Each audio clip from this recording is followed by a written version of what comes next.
पापा, हाँ बेटा। ये ग्रीनलैंड की वजह से ग्लोबल मार्केट में क्रैश आने वाला है क्या? लगता तो है कि यूरोपियन कंट्रीज के लीडर्स ने ऐसा मन बना लिया है कि ट्रंप ने अगर अपनी ग्रीनलैंड की जिद को नहीं छोड़ा तो वो सेल अमेरिका ट्रेड एक्टिवेट कर देंगे। मींस सारी यूरोपियन कंट्रीज मिलके यूएस के बॉन्ड मार्केट में सेलिंग स्टार्ट कर देंगे। अब याद करो अप्रैल 2025 में क्या हुआ था। ट्रंप ने सारी कंट्रीज के ऊपर पहली बार टैरिफ लगाया।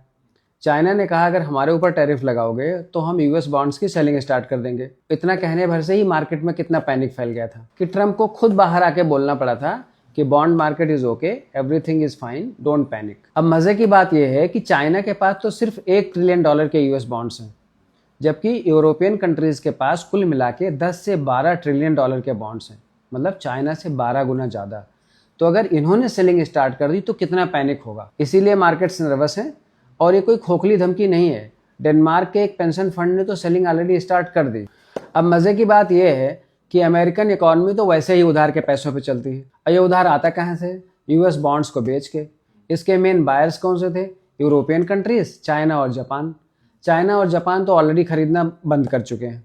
अब यूरोपियन कंट्रीज भी खरीदने के बजाय अगर बेचना शुरू कर देंगी तो यूएस डॉलर की सुप्रीमेसी और दुनिया भर में उसकी चौधराहट एक झटके में खत्म हो जाएगी। अब ट्रंप को इस प्रॉब्लम से कुछ समय के लिए सिर्फ एक आदमी बचा सकता था, उनका फेड चेयरमैन, मनी प्रिंटिंग करके। पर याद है कुछ दिन पहले मैंने बताया था कि ट्रंप साहब ने उसके ऊपर भी क्रिमिनल इन्वेस्टिगेशन चलवा रखा है, तो वो रास्ता भी बंद ही है। अच्छा, उधर यूरोपियन कंट्रीज ने इसे अपनी रिस्पेक्ट और सोवरेनिटी का मुद्दा बना लिया है, इसीलिए वो एकजुट है और पीछे हटने को तैयार नहीं है। तो ट्रंप साहब ने ग्रीनलैंड का मुद्दा छेड़ के खुद ही अपने लिए आगे कुआं पीछे खाई जैसी स्थिति पैदा कर ली है। अब अगर ग्रीनलैंड के मुद्दे पर यूरोपियन कंट्रीज से हार मान के पीछे हटते हैं तो 6 मंथ्स बाद इनके यहाँ मिड टर्म इलेक्शंस हैं, अपने वोटर से पिटेंगे।